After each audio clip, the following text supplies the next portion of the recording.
Well, welcome back to the homestead. Last time I brought y'all out, I had just finished up working on the main roof with the exception of the trim work.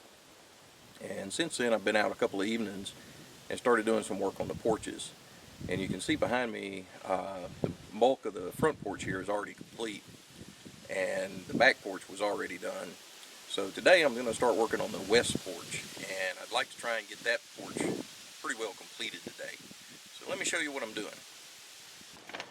Alright, this is the west side, and you can see I've already started, and I've got a couple of pieces of tin down.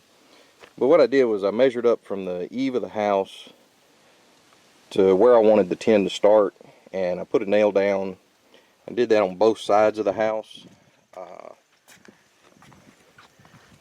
And then I pulled this chalk line. You can't see the nail, but you can see the red string there. So I pulled this chalk line between those 2 points. And all I'm doing is each piece of tin gets pulled up to that string. That way I know all of my bottoms will be the same. And then also you check each piece of tin to make sure that the overhang at the very bottom is set right. So you just make sure that your measurement from the end of the tin to the house is the same, so that you know you're running square with the house.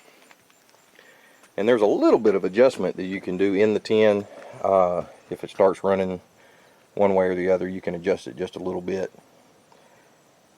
And then you can see I've got a piece of the red rosin paper down. You put the red rosin paper down on top of your tar paper as a slip sheet, so that the tin, when the condensation gets on it, the tin doesn't adhere to the felt paper, and it allows it to just slide as everything expands and contracts. So the next thing I need to do is just put my next piece of rosin paper down and bring the tin up, put it down and start screwing it down. And I can do that on down to the corner of the house down here. And then when I get to the corner where the pieces will have to be cut for this 45, then I'll have to start measuring the tin to get the right angles cut on it. So let's get started on putting some of that tin down and get the bulk of this porch covered up, and then we'll work on cutting these 2 corners in.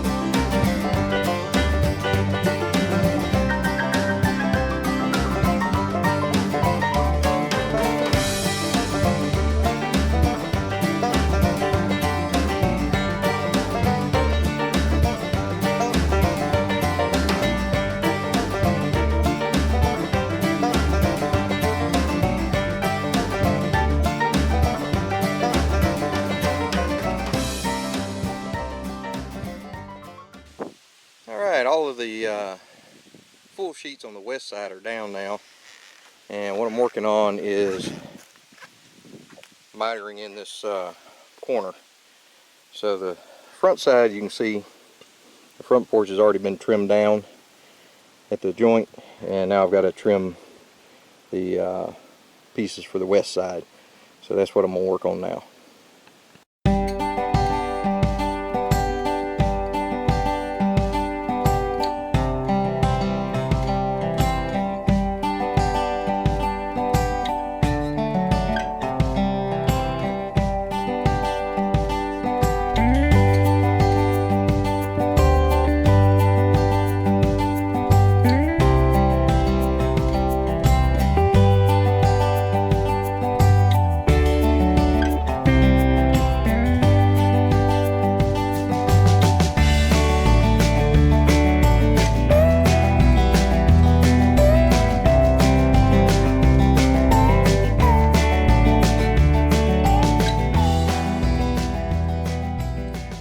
Alright, well, I didn't get this one side of this corner tied in yet, but the whole west side is done.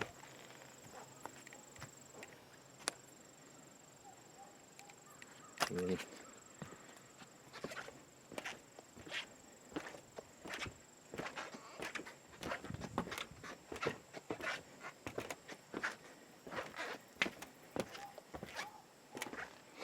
you can see the west side is tied into the north side, and that's what that looks like. Let me take you down to the ground and show you what it looks like from down below.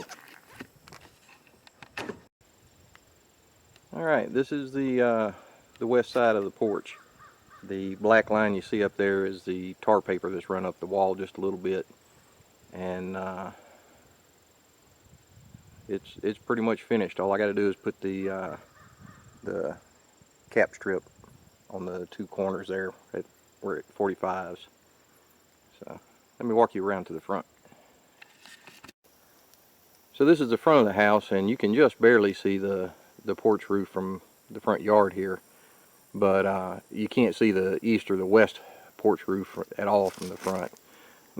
So this is what the front of the house is looking like, and I'm pretty happy with the way it's turning out. I've got 3 more pieces of metal to cut for the south roof to tie the west porch in here in the back, and then I've got to do the east side porch roof, and the roofing will pretty much be done at that point. And then I have to come back and do the transition tin here, wrap the dormers, finish some of the fascia board up there. But pretty much it's coming along real well, and we should be pretty much shedding water at this point. So y'all check back.